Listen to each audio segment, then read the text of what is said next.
Hürmetlik vatandaş bugünkü islağı 2021 yıl 3. ayının 26. günü. Yukarıda görüp öttük vatandaşım.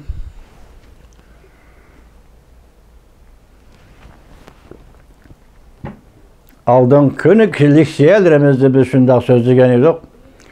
Bir hafta içinde halkara cemiyetinin Xitay qandaq besim payda qilganligini ve en ahirida Amerika Qo'shma Shtatlar Davlat Majlisi Avam Palatasining rahbari Nancy Pelosi yavoylachi zo'ravonlik deb ishlatdi cümleni. Men mushu munosabat bilan avval o'z muhokamamda fikrimni bayon qilishdan avval vatandosh Amerika ovozi Xitoy tili programmasining muxbirlari yaxshi ishlayapsizlar, Xitoy tili bilan bo'lsin Uyg'urlarning xabarini to'xtamay xabar qilyapsizlar.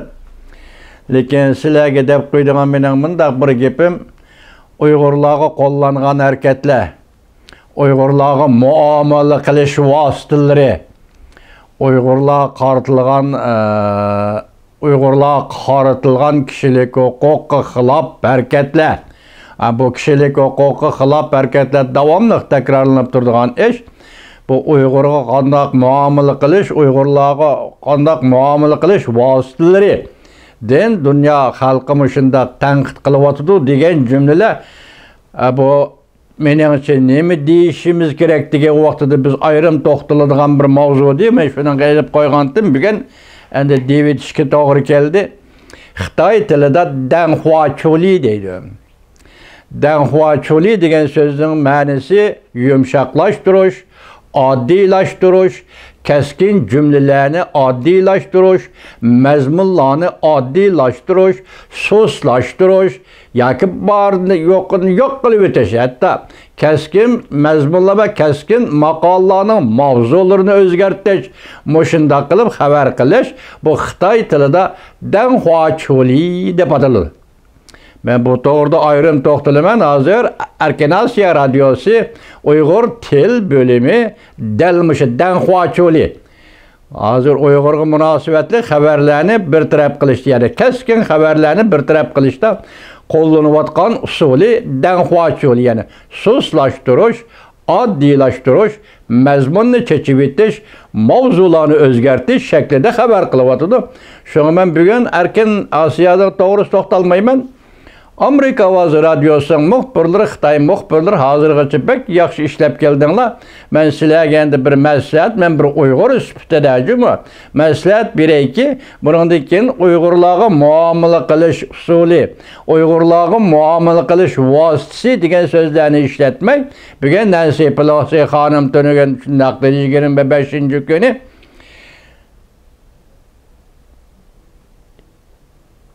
yovuz nima? Zo'ravonlik. Yavoylachi zo'ravonlik. Buni yovuz demaymiz, yavoylachi zo'ravonlik. Demak, zo'ravonlik endi xilma-xil bo'lishi mumkin. Bu yerda Nancy Pelosi xonimning ishlatgani yavoylachi zo'ravonlik. Shunga Amerika ovozi radiosidagi muxbirlarning bundan keyin shunday ishlatishini, shu jumlani, shu ismni qo'llanishini umid qilamiz. Çünkü bugün Uyg'urning taqdiri o kishilik huquqdan olqib chiqib o'lim, hayot mamatlik girbigida yashayotgan bir millatga Xitoyning muomala qilish usuli, muomala qilish vositasi desanglar, bu bak oddiylashtirganlik bo'lib ketadi. Shunga hozir biz o'zimiz sizga belgilab berolmasakmi, Amerika ovozining muxbirlari bugun Nancy Pelosi xonim dedi, yavoylachi zo'ravonlik dedi. Şu bo'yicha ish yurishimizni umid qilamiz. Endi gapimizning o'ziga qaytib kelaylik. Hozir Wang Yang Javkoji mustamlika Uyg'uristonni ziyorat qiladi ekan, xizmatlarni ko'zdan ko'chiradi ekan. Men tuni degan edim, siz 3-oyning 14-kuni bir qatim bordingiz, bu qatim yana bor ekansiz. Bu yerda 01 gazeti Hong Kongning, shundaqla Hong Kongning aynak gazeti ikki so'zli eg'iz qolibdi. Taglikni oshkorlash. Ben tünügüllerden Johnson Jay'nin sözünü elip sizlerge ko'rsatgan edim. Taglikni oshkorlash. Bu taglik zodi nima? Jazo lageri nima uchun qurildi degan taklif bu va yoki uzil kesal. Bu hal qilish masalasiga qadam bosadigan gapmi? Uzil kesal hal qilish uchun bu yerda Xitoy tilidagi Xinjiang masalasi, hozir xalqarodagi Uyg'uriston masalasi zada qandaq masala. Bu masala qandaq paydo bo'ldi? Qandaq keldi, qayerdan keldi, qayerga ketyotdi, qandaq sabablar bilan, qandaq tarixiy sabablar bilan Xitoy bu o'lkaga 75 yil hukmronlik qila oladi. Hukmronlikni qilishdan jarayoni hozir kitob bo'lib yozilib chiqdi, Uyg'ur olimlari yozdi. Masalan, mush 70 yil ichida Xitoy nima ishlarni qildi? Xinjiang degan yerda Uyg'uristonni yozdi. Mushu tarixlar kelishi, ketishi. Mesela bu rayin nima? Bu Xitoy, o aşkarısı millet, o Xitoy. Bu aşkarısı millet, bu Uyg'ur. İki millet bir-biriga tüpten o'xshamaydi. İnchikilab aytganda hamma odamga oddiy savod shuki, sen Xonandan kelib, Zhejiangdan kelib, Shandongdan kelib, bu millet Uyg'urga o'zining vatani Uyg'uristonda yashayotgan Uyg'urga nima ish hukmronlik qilmoqchi gap mana shu yer. Bu zamin yoki sening territoriyangga zamining bo'lmasa, bu yer sening hech qanday aloqa munosabating bo'lmasa, tarixda keldi ketdi. Faqat keyingi militaristlar endi bu uzun jarayonlar var. Aşılarının kelib ketishini so'rashtirsan, bu zamin sening bo'lmasa, qandaq kelib, qayerdan kelib bu millatga nima ish qilib hukmronlik qilmoqchi? Gapning tagi mana shu yerda vatanda. Nima ish qilib? Endi bugün Aynak gazeti bo'lsin, 01 gazeti bo'lsin, taglikda ochdi dedi. Men buni toza tushunamadim. Shunga hozir sizlarga nima deyishimni bilmayman. Bu yerdagi taglik qurilgan jazo lagerini ochib etish. Onun siyaset manbalarini va yoki siyaset kelib chiqishini ya xatolik ya to'g'rilik degan nuqtaga markazlashtirib, kimni so'rishti qilish va kimni tekshirish va kimni buning uchun javobgar qilish masalasi mu yoki bu yerda Uyg'uriston masalasini hal qilish, agar hozir ichki jihat deylik, masalan buni tunigilli ko'rib o'tdik, Amerika Qo'shma Shtatlari bilan Jungo hukumati o'tirish Alyaski yig'ini, uning kaynidilla Sovet Federatsiyasi, Rossiya Federatsiyasi hukumati davlatining Tashqi ishlar ministri Sergey Lavrovning tuyuqsiz Beijingga taklif qilinishi, ya'ni Alyaski yig'ini oxirlash bilanla taklif qilinishi mushalarda hozir endi nimalar deyildi Beijingda, masalan bu taxi aniq emas. O'ttirga elib chiqadigan vaqt qachon? Mushalarni qo'shganda bu yerdagi taklif bak chunqur taklif vatandosh. Chet elni qo'shgan, chet elni masalan qo'shgan, chet eldagi fikrlarni qo'shganda bu intayin cho'ng taklif bo'ladi. Endi shuningga munosabat qildi jazo lagerimi ham intayin cho'ng taklif bo'ladi. Zada qaysini echib etish. Qaysini echib etish va echish uchun Beijing qanday tayyorlik qilyapti?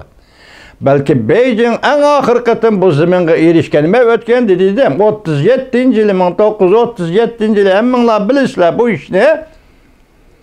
Rossiya shu vaqtga Rossiya Shensesay degan militaristni elib birib Moskvada uning partiya kenishkisi badi. Bolsheviklar partiyasining kenishkisi badi. Shu kunda hisoblaganda bu Rossiyaning mustamlikasi. Shu kuni 37-yildan boshlaganda Uyg'uriston Rossiyaning mustamlikasi. 45-yilga kelganda xalqaro yig'in orqali buni o'zining mustamlika rayonidan elib chiqib yoki o'zi ixtiyor qilib deganda Xitoyning Kuomintang partiyasi qo'shib badi degan gap. Yoki Uyg'uriston u yonchiqdan bu yonchiqqa ko'chdi, bu yonchiqdan u yonchiqqa ko'chdi, mushunda atlab turdi, ko'chib turdi degan gap. 50-yilga kelganda Mao Zedongning Stalinning suhbatida ham shunday bo'ldi. Men talay qatim so'zladim vatandosh. Mushu tagliklar echilib ketadigan bo'lsa, vaqtda xalqaro jamiyatning hozir turtib kelayotgan xalqaro kuch bo'lib Amerika boshchiligidagi g'arb dunyosining kuchi o'tganda dedik, ko'rdingiz, angladingiz, 27 Yevropa ittifoqiga a'zo davlat, 3 cho'ng davlat, ya'ni buyuk davlat, masalan Kanada, Angliya, Amerika Qo'shma Shtatlarini qo'shganda 30 davlat, Avstraliya bilan Yangi Zelandiyani qo'shganda 32 davlat. Dunyoni peyqirtayotgan davlatlar bor.